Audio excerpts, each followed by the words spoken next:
Hi, welcome to Tyne Valley Motorhomes. I'm Callum and this is the handover of the roller team Pegaso 740. To fill the vehicle with water, this is your water intake point on the side of the van. And this is where it requires you to carry a hose pipe with some hose pipe fittings, as it's mainly just a brass tab provided by the site.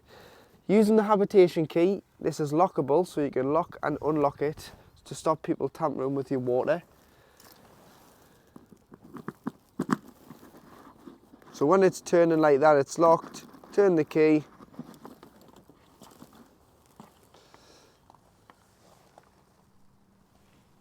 So grab a hold of the key there. Push in and turn, and you'll be able to just put the flat end of the hose into the side of the van and fill until it overflows, or until you look on board your control panel and see how much water you've got on board.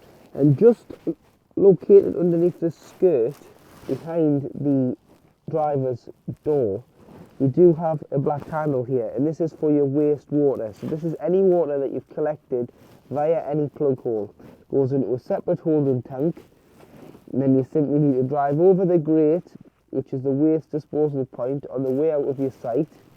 Pull the handle, and you'll see further back there you've got a grey exit hose for your wastewater. So drive as close, get rid of it, don't travel around with it because it's just adding weight to the van that's not needed. You can't do anything with the water once it's dirty. Dump the water, leave it slightly open when you drive just so it rocks any loose water out of the tank, and make sure it's fully drained off in the winter to avoid the water from freezing. So now in the gas locker, I've got my 6 kilogram propane test bottle on board to show you gas appliances working throughout the vehicle. So it runs on propane, not butane, as you would have a different pigtail. This is known as a pigtail, which goes from the top of the regulator here to the top of the cylinder. It's a left-hand thread, so opposite threads with the being gas, left to tighten, right to loosen. You want to hand tighten it, and then you want to get yourself a gas spanner or an adjustable wrench, pop it on the top here and just nip it up before turning the cylinder on 1 or 2 turns. That's all you need to turn it on. Don't turn it on all the way, because if you ever need to isolate the gas quickly, it's easier just to quickly turn it off than have to be screwing it until you stop the gas supply. Make sure it is turned off before you start driving. Always make sure the strap's on so it's nice and safe and secure in the gas compartment, and you do have space for a second bottle, and in this locker you'll probably get a bigger bottle in, so I'd imagine you'd be able to fit 13s in here opposed to 6s, because there's a little bit more space. But it does run off propane, so it's propane bottles that you need. And to hook the vehicle up, whether you're charging it at home prior to your trip or you're on a campsite, it's the same way. So lift the flap up and expose the connection on the side of the vehicle. Get your hookup lead, lift the cover off the front, place the hookup lead on the vehicle first before connecting it to the site or to the house if you're home charging, just so that you're never walking around with a live lead. When you come to unhook, there's a small black lever just here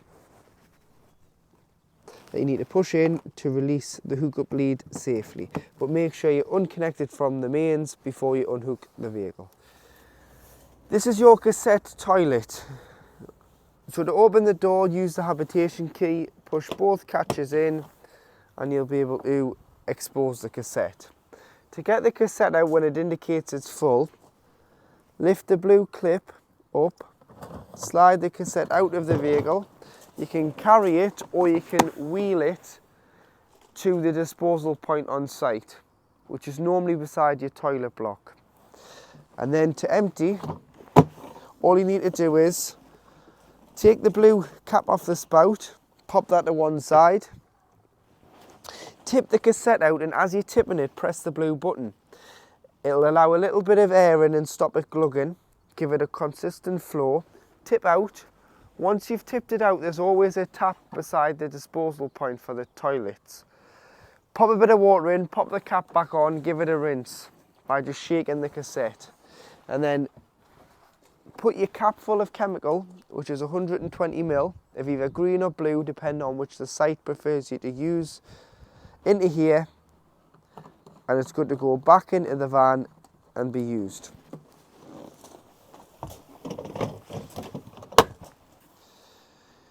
So on this model you do have a large garage area with tethering points in the floor. You've also got an adjustable height bed, which is all done through the garage. So depending on what you're putting in the garage, such as a bike, you can raise the bed up to get that little bit more headroom. And it's through this switch here. So you press here to take the bed up. And as you can see there,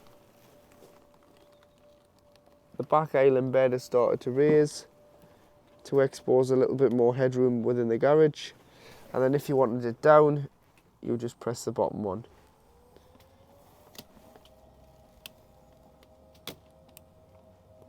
And that's a 12-volt motor that runs the bed. But it's in the garage as well, it's heated. You've got a 230-volt socket which will work when hooked up. You've got a light that side there. But in here, that black box with the blue diamond on the top is a anti-frost valve boiler drain. So it's very important that you drain your boilers off in the winter to avoid the water from freezing. And this is where yours is. Your boiler's just underneath the bed there, boxed in.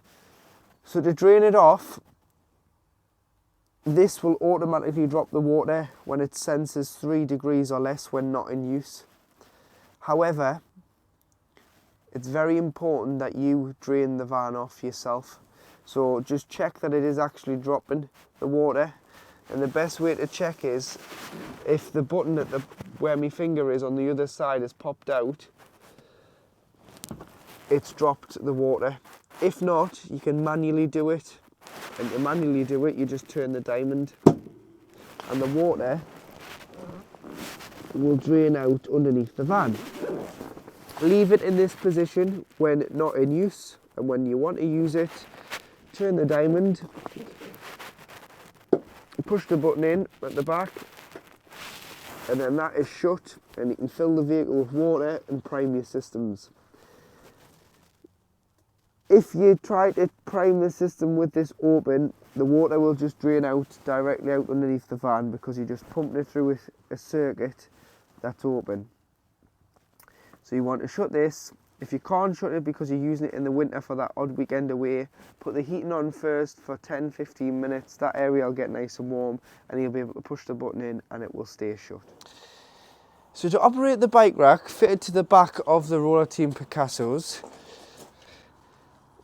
on either side you've got 2 clips. You need to push the clips away and you'll be able to pull the bike rack down, and that's on both sides of the main bicycle rack.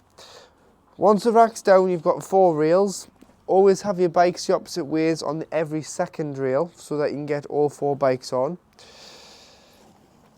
These straps here go through the spokes of the bike wheels and secure the bike wheel down to the rail, which is just like a ratchet strap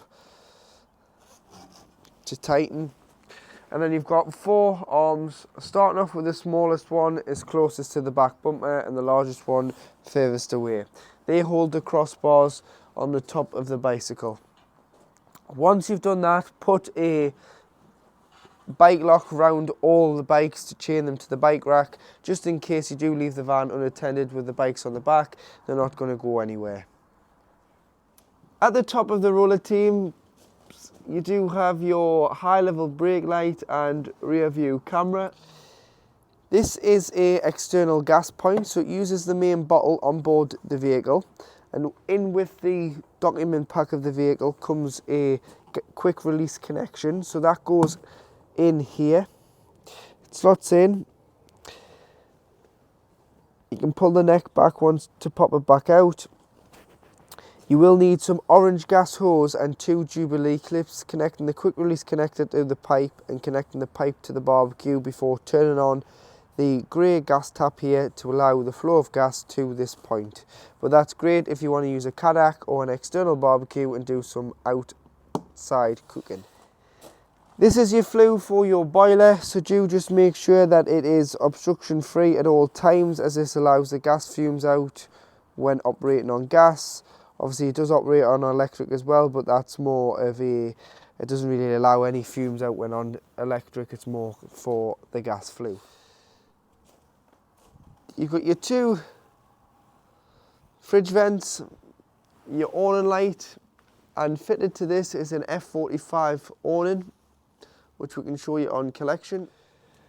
To fill the vehicle with fuel, using the main ignition habitation key first, you can unlock this cover, and then using the Fiat ignition key, you've got a lockable diesel cap, so you can fill with diesel fuel here. And then underneath, because it's a new Euro 6 compliant diesel engine, it does take AdBlue. AdBlue on a Fiat is 19 litres. It will come on the dash when it requires AdBlue, it will just come up AdBlue level low. But in the settings you can view the AdBlue level on the new Fiats at any time, so it will tell you a percentage of how full the AdBlue tank is. So now show them where the bonnet release is. So on the side of the dashboard, passenger side, just here, there's a lever that you pull down and you can release the bonnet. So now underneath the bonnet, the main fluid you're going to need is your screen wash, which is located here. Then you do have your coolant, which is your pink liquid, your yellow cap tank, which is your brake fluid, your oil filler, electric dipstick. There is no dipstick, it's all electric through the computer of the van. No power steering fluid either, because it's an electronic steering rack on the new Fiats. And then if you ever need to jump start the vehicle, just here is where you would put your positive. So put a key or anything flat in here, that's your positive terminal for giving or receiving a jump start, as the main engine battery is underneath the cab floor. So that silver contact there. And then your earth is just this one here. So you can give or receive a jump start with jump leads via these 2 points.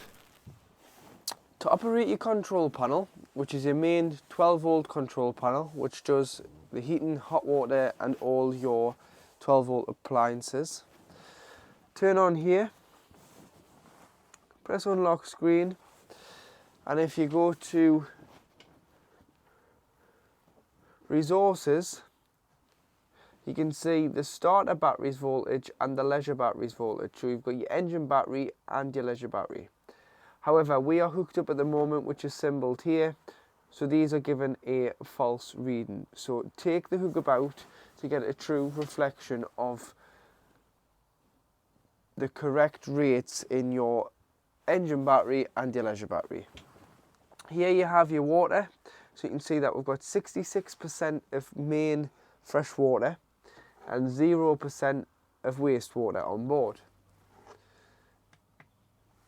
You can go to switches and you can turn on your water pump. So making sure that you've got enough water on board first, which we know we have, we can turn the water pump on.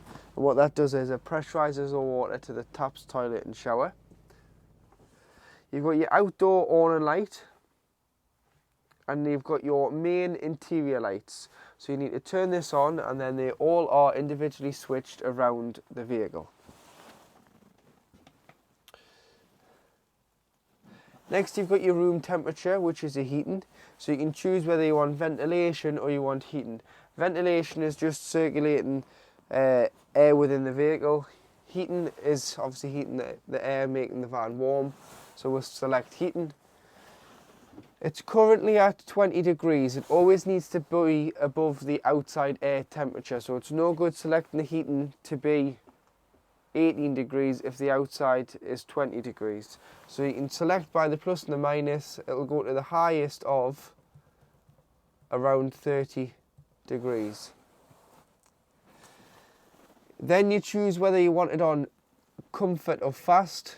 comfort or fast is just the fan that is blowing out the air around the vehicle. So comfort's a little bit quieter. Fast obviously uses all the fan speed of the 12-volt fan to assist the air being blown around the van. And then you've got your energy source at the bottom. So if you choose the energy source, you can have it either gas, on or off, which you'd use if you were wild camping and weren't hooked up to mains electric. You would have no other source available to use than gas. However, if you were on a site, you can use either 900 watts of electric, which is 1 kilowatt, or you can use 1800 watts of electric, which is 2 kilowatts. Depending on the amperage the site gives you will determine whether you use 1 or 2. Normally you would use 1 on smaller CL sites or airs abroad, and 2 on most sites throughout the UK, which is 1800 watts. However, if you're away in the winter and it's very cold and you don't want to sit in a cold van and allow the electric to wait around 20 minutes to half an hour to warm the van up, you can use both electric and gas together. So all you would need to do here is turn the gas on with the electric, and that should get the van warm within 15 to 20 minutes. Once the van is warm, knock the gas off and allow the electric to continue to heat the motorhome.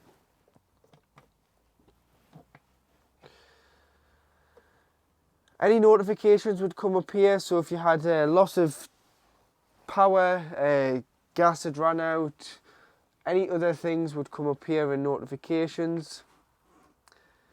Hot water. So you can turn your hot water on, so you can have it on 2 settings, so you can have, or 3 settings even.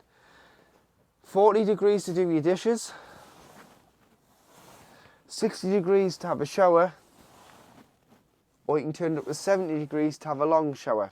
However, you might think 70 degrees, I can't stand under that. No, what you would do is you would mix the water on the mixer tap in the shower with a bit of cold water, so that you're having a longer shower. So you're utilising, it's only 10 litres at a time in the boiler, but you're utilising that hot water with a bit of cold and giving yourself a longer shower. So you can choose whether you want 40, 60 or 70 degrees. You can have it on a faster heating setting, so it's faster heating the water for 40 minutes, which is kind of like a boost setting, which will turn off the heating and prioritise the hot water for that duration of time. You can turn your water pump on and off from here as well, which is quite handy. You don't have to go back into the switches panel. And again, you can choose which source you want to use. So whether that's gas, electric, on either 900 or 1800 watts, or both together, which will reduce the time it takes to heat the hot water. Turn off your panels here, you just press. You've got the iNet app, which you can download on your phone and connect to your smartphone, which is through Bluetooth, so it just tells you there, it takes you through. So download the app, make sure the Bluetooth is enabled on your app, and then you want to find Truma iNet, and what that'll do is it'll pair your phone through Bluetooth to here through the app, and you'll be able to control the heating off your phone and hot water. And then in the settings there, you can change your date and time when the clocks go back and forth. And you've got all your general settings, such as your screen brightness, your factory reset, your calibration settings, which are all in there. But it does tell you that the hot water's on, the time, the date, we're hooked up. If you were to turn the heating on as well,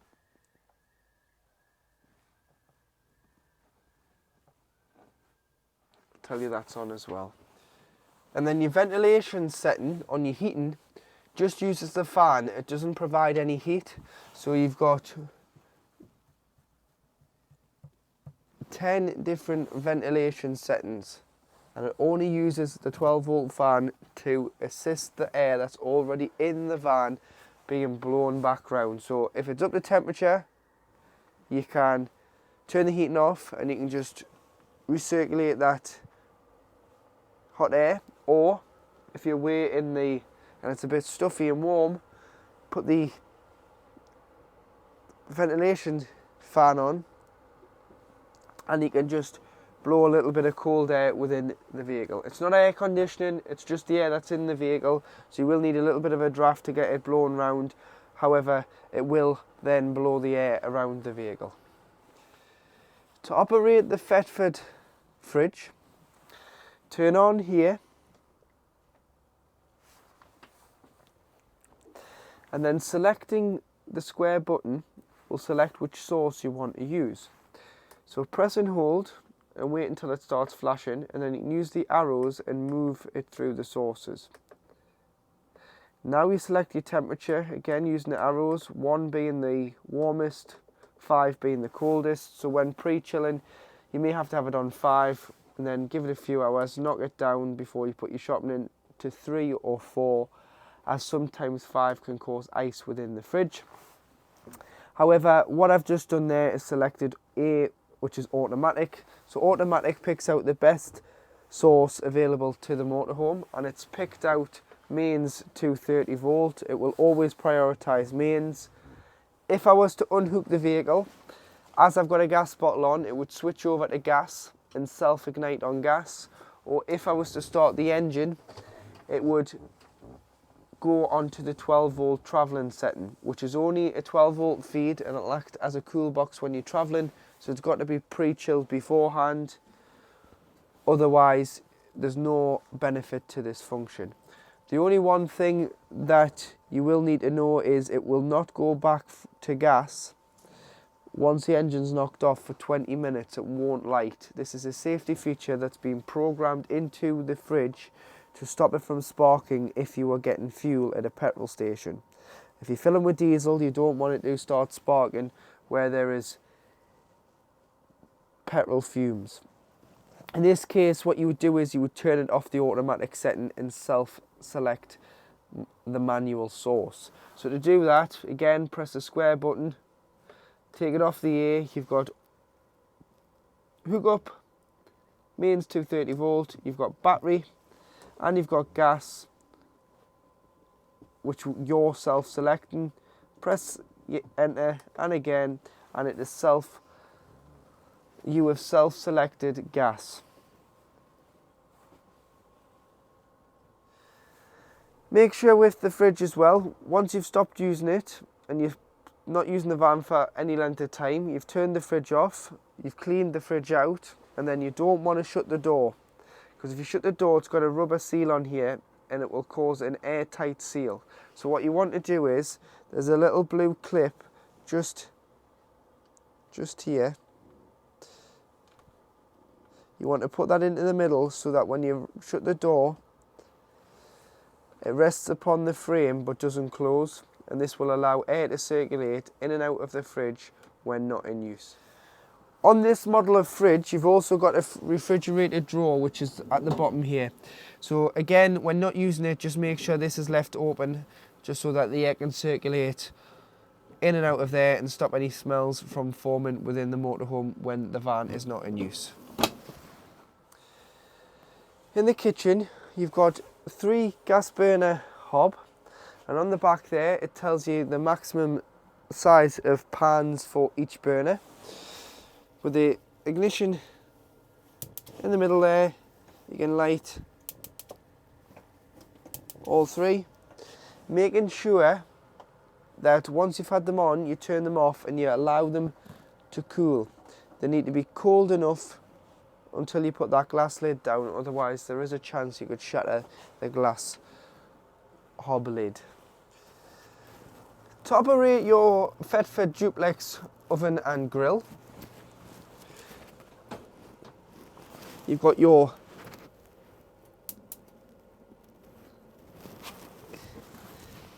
grill,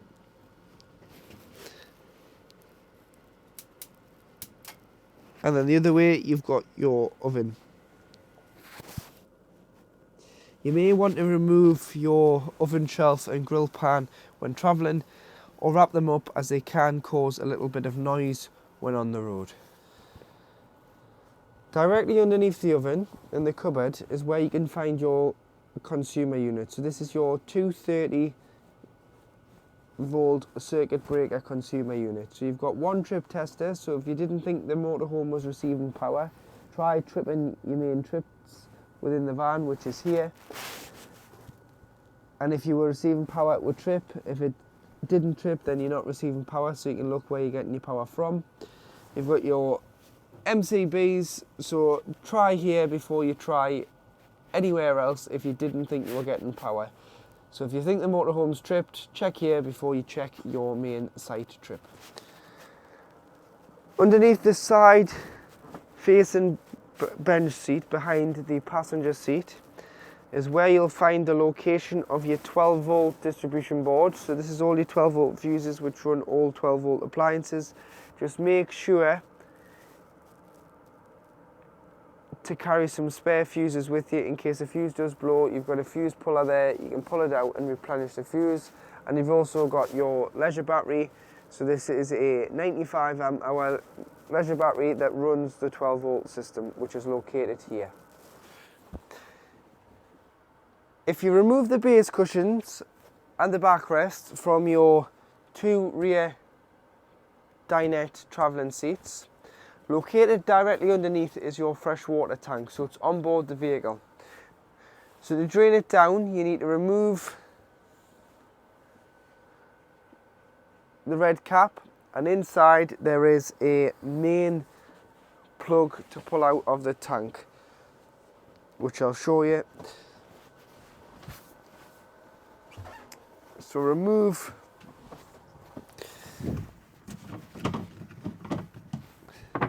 and you'll see there's a lever. If you pull it out, it looks like this. That drains out your main freshwater tank. So you want to drain this out if you've taken on a source of contaminated water, or you're not using the van for a while to stop the water going stagnant, or you just simply drain it down for the winter, where you want to ensure that the van is fully drained off to avoid the water from freezing in the tank. You can also see on top of the tank as well is your freshwater pump, or should I say your water pump. To fold down your two front cab seats, located on either side, you've got these two black levers, and what you need to do is turn them back to allow the seat to fold back, but do go careful with the one closest to the steering wheel, because you don't want to put it directly on top of the horn, because you'll not be very popular on site when bringing the drop down bed down, setting the horn off. And then you'll be able to bring the bed down, which is just unclipping here from the safety belt, and then you'll be able to pull it down into the cab, and there you do have an additional double bed. Ladder that goes on the front allows you to gain access to the drop down A-class double bed. To operate the Thetford toilet, the blue button on the back is your freshwater flush, which comes from your main freshwater tank. So what you want to do is you want to give it a flush before you use it. So flush, put a small amount of water in before opening the blade, which is on the pedestal of the bowl of the toilet. You want to open the blade, but putting the water down first helps lubricate the seal and stop it sticking. Now use the toilet. After you've used the toilet, you'll flush the toilet.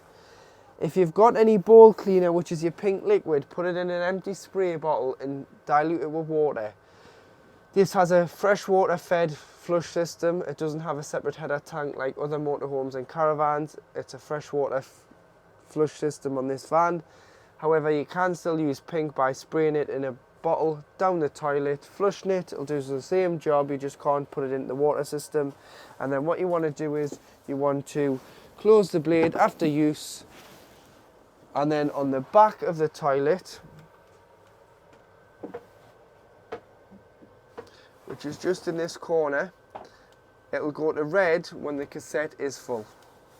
And that will indicate when it needs to be taken out, emptied, rinsed and replenished with chemical. As this model has a central washroom, one side you've got the toilet, which you've seen. On the other side you do have your shower. So you've got your shower. Make sure that when you winterize the van that you take the shower head off the stand there, disconnect it from the pipe and lie the pipe down. As you can see that the pipe is looped, so any water could potentially freeze in this pipe when winterizing. So to ensure that doesn't happen, remove the shower head and lie that hose straight into the shower tray. Be careful with what you clean any of your washroom equipment out with. Sink, toilet, shower surround, shower screen and shower tray. With it being plastic and white plastic, don't use any bleach because you will damage the finish and it will go cream and nasty, and you'll have to get it what's called a speed coat, which is a sprayed repair. Just make sure that you use a microfiber cloth and no harsh scourers and no bleach products. So just use something like a Dettol spray or a Fairy Up liquid just to clean anything out to ensure that you don't damage the finish. You do also have a separate hanging rail there in the shower, which is great for if you're going on a longer trip. You can utilise this as a little bit more of a wardrobe if you're not going to use your shower and you're going to use the shower block. Or if you've been caught out in the rain, put 2 hangers in there, hang your coats, it will drip dry in the shower and it will get nice and dry within this area with the heating on. Making sure as well that your shower screen is tied back both sides before you travel to stop this from causing any damage when you're driving. And at the very back of the van you do have your bedroom, which is an island bed, which again is height adjustable as shown from outside depending on what you're carrying underneath in the garage area. You've got a wardrobe either side of the bed, 2 lockers above for storage, 2 individual reading lights which do entail a single USB on each light, so you've got 2 USBs there for charging your devices in the bedroom. And you do have a skylight above the bed which you can open for ventilation in the summer with a fly screen and a blackout blind.